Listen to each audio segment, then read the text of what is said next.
ഒന്ന് രാജാക്കന്മാർ അധ്യായം 5 ദേവാലയ നിർമ്മാണത്തിനുള്ള ഒരുക്കം.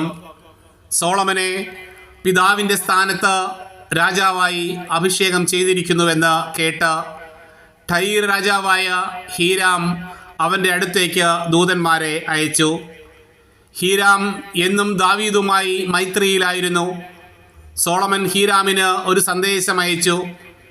എൻ്റെ പിതാവായ ദാവീദിന് തൻ്റെ ദൈവമായ കർത്താവിന് ഒരു ആലയം പണിയാൻ കഴിഞ്ഞില്ലെന്ന് നിനക്കറിയാമല്ലോ. ചുറ്റുമുള്ള ശത്രുക്കളെ കർത്താവ് അവന് കീഴ്പ്പെടുത്തുന്നതുവരെ അവന് തുടർച്ചയായി യുദ്ധം ചെയ്യേണ്ടി വന്നു. എന്നാൽ എനിക്ക് പ്രതിയോഗിയില്ല, ദൗർഭാഗ്യവുമില്ല. എൻ്റെ ദൈവമായ കർത്താവ് എനിക്ക് എല്ലാ തരത്തിലും സമാധാനം നൽകിയിരിക്കുന്നു. എൻ്റെ പിതാവായ ദാവീദിനോട് കർത്താവ് ഇങ്ങനെ അരുളി ചെയ്തിട്ടുണ്ട്: നിനക്ക് പകരം സിംഹാസനത്തിൽ ഞാൻ അവരോധിക്കുന്ന നിൻ്റെ മകൻ എൻ്റെ നാമത്തിന് ഒരു ആലയം പണിയും. അതനുസരിച്ച് എൻ്റെ ദൈവമായ കർത്താവിന് ആലയം നിർമ്മിക്കണമെന്ന് ഞാൻ ഉദ്ദേശിക്കുന്നു. ആകയാൽ ലെബനോനിൽ നിന്ന് എനിക്കായി ദേവദാരു മുറിക്കാൻ ആജ്ഞ നൽകിയാലും എൻ്റെ ജോലിക്കാരും നിൻ്റെ ജോലിക്കാരോട് കൂടെ ഉണ്ടായിരിക്കും. അവർക്ക് നീ നിശ്ചയിക്കുന്ന കൂലി ഞാൻ തരാം. സീദോന്യരെ പോലെ മരം മുറിക്കാൻ പരിചയമുള്ളവർ ഞങ്ങളുടെ ഇടയിൽ ഇല്ലെന്ന് നിനക്കറിയാമല്ലോ. സോളമൻ്റെ വാക്കു കേട്ടപ്പോൾ ഹീരാം അതീവ സന്തുഷ്ടനായി പറഞ്ഞു: ഈ മഹത്തായ ജനത്തെ ഭരിക്കാൻ ജ്ഞാനിയായ ഒരു മകനെ ദാവീദിന് നൽകിയ കർത്താവ് വാഴ്ത്തപ്പെടട്ടെ.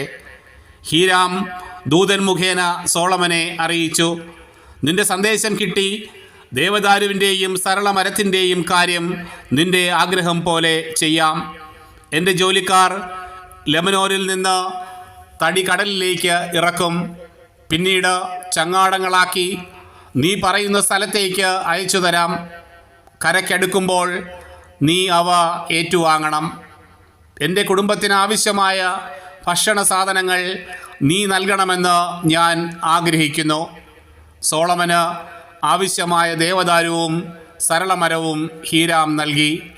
ഹീരാമിൻ്റെ ഗാർഹിക ആവശ്യങ്ങൾക്കായി സോളമൻ 20,000 കോർ ഗോതമ്പും ആട്ടിയെടുത്ത 20,000 കോർ എണ്ണയും കൊടുത്തു. ആണ്ടുതോറും ഹീരാമിന് ഇവ കൊടുത്തുകൊണ്ടിരുന്നു.